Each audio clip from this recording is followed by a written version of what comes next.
আসসালামু আলাইকুম। আজ আপনাদের সাথে শেয়ার করব মজাদার একটি আমের রেসিপি। তো আম নিয়ে আসলাম। আজকে আমের বার্মিজ আচার বানাবো। তো এই আচারটা খেতে খুবই মজা হয়, তেল মশলা ছাড়া কিন্তু মজাদার একটি আচার। তো আম নিয়ে নিয়েছি, আমগুলো আমি ছিলে আমগুলোকে ভালোভাবে ধুয়ে পরিষ্কার করে নিয়েছি, আর আমগুলোকে লম্বা লম্বা পিস করে কেটে নিয়েছি। এখানে আমি 1 কাপ চিনি নিয়ে নিলাম, তারপর 1 কাপ চিনি দিয়ে দিলাম। দিয়ে এখন আমের সাথে চিনিটাকে ভালো করে মাখিয়ে নিব। তো আমটাকে চিনিটার সাথে ভালো করে মাখিয়ে নিচ্ছি। তো চিনিটা কিন্তু পর্যাপ্ত পরিমাণ দিতে হবে, যেন আমের গায়ে চিনিটা খুব সুন্দরভাবে লেগে থাকে। তো এখন কিছু সময়ের জন্য ঢেকে রেখে দিব আমটাকে। ঢেকে রেখে দিলাম। আর আমের আচার তৈরি করার জন্য লাগছে 5 ফোড়ন। তো আমি 5 ফোড়নটাকে ভেজে নিব। তো দুটো শুকনো মরিচ নিয়ে নিলাম, তারপর দিয়ে দিব শুকনো মরিচটাকে কিছুক্ষণ আগে ভেজে নিব, যেহেতু 5 ফোড়ন ভাজা হতে সময় লাগে না। তো শুকনো মরিচ একটু কিছুক্ষণ ভেজে নিয়ে এখন আমি 5 ফোড়ন মশলাগুলো দিয়ে দিলাম। 5 ফোড়ন মশলাটাকে একটু আমি মচমচে করে ভেজে নিব। মচমচ না হওয়া পর্যন্ত 5 ফোড়নটাকে ভেজে নিতে হবে। বেশি ভাজলে আবার তিতা লাগবে। একটু মচমচ না হওয়া পর্যন্ত 5 ফোড়নটাকে একটু ভালো করে ভেজে নিতে হবে।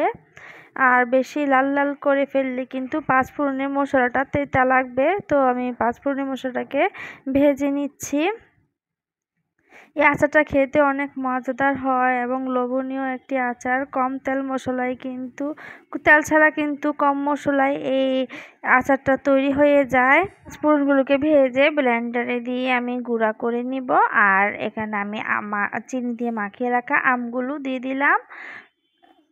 প্যানে আচারটা তৈরি করলে খুবই ভালো হয়, কারণ লেগে যাবে না। যখন চিনিটা ঘোলে আঠালো হয়ে আসবে তখন গলে যাবে, তখন লেগে যাবে না ফ্রাই প্যানে তৈরি করলে।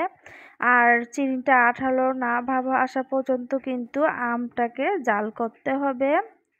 আর কিছুক্ষণ পর পর নেড়ে চেড়ে দিতে হবে। চিনিটা যখন আঠালো হয়ে আসবে তখন ঘন ঘন নেড়ে দিতে হবে, না হলে আবার লেগে যাবে। লেগে গেলে আর ভালো লাগবে না আচারটা। তো আমি একটু পর পর নেড়ে দিচ্ছি। চিনিটা আঠালো আঠালো ভাব হয়ে আসতেছে, আস্তে আস্তে আঠালো ভাব হতে কিন্তু একটু সময় লাগে। তো একটু সময় নিয়েই কিন্তু করতে হবে। আর এই তো আমার চিনিগুলো আঠালো আঠালো হয়ে আসতেছে। এই পর্যায়ে আমি লবণ দিয়ে দিলাম। স্বাদ অনুযায়ী লবণ দিয়ে দিতে হবে। দিয়ে দিচ্ছি হলুদের গুঁড়া। হলুদের গুঁড়া দিলে খুব সুন্দর একটা কালার আসবে। এখন দিয়ে একটু নাড়াচাড়া করব। আর হলুদের গুঁড়া দিলে আমে খুব সুন্দর একটা কালার আসে, দেখতেও ভালো লাগে। আর এই তো আমি ভালো করে নেড়ে চেড়ে মিক্স করে নিচ্ছি। খুব সহজে কিন্তু বাড়িতে এই আচারটা তৈরি করতে পারেন। খুবই লোভনীয় একটি আচার। আর এখন দিয়ে দিব একটু লাল মরিচের গুঁড়া, তাহলে খুব সুন্দর একটা কালার আসবে লাল মরিচের গুঁড়াটা দিলে। আর খেতে আমের আচারটা একটু টক ঝাল মিষ্টি মিষ্টি হলে কিন্তু বেশি ভালো লাগে খেতে। তো এখন আমি নেড়ে চেড়ে দিচ্ছি। আর চিনিটা আঠালো না হওয়া পর্যন্ত কিন্তু জাল করতেই থাকতে হবে। এই যে আমার চিনিটা আস্তে আস্তে আঠালো হয়ে খুব সুন্দর একটা কালার আসতেছে। তো অনবরত এই পর্যায়ে এখন নাড়তে থাকতে হবে।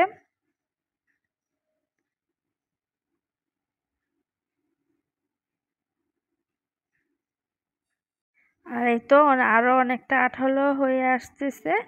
আর চিনিটাকে ভালো করে আঠালো হয়ে যখন আমটার গায়ে লেগে থাকবে সেই আচারটা বেশি ভালো হয়। আর চিনিটা যখন পানি পানি থেকে যায় সেই আচারটা কিন্তু ভালো লাগে না। তো চিনিটাকে ভালো করে আঠালো করে ঝাল করে নিতে হবে। আঠালো না হওয়া পর্যন্ত আচারটাকে জাল করতে থাকতে হবে। তো একটু সময় লাগে চিনিটা ক্যারামেল ভাব আসতে,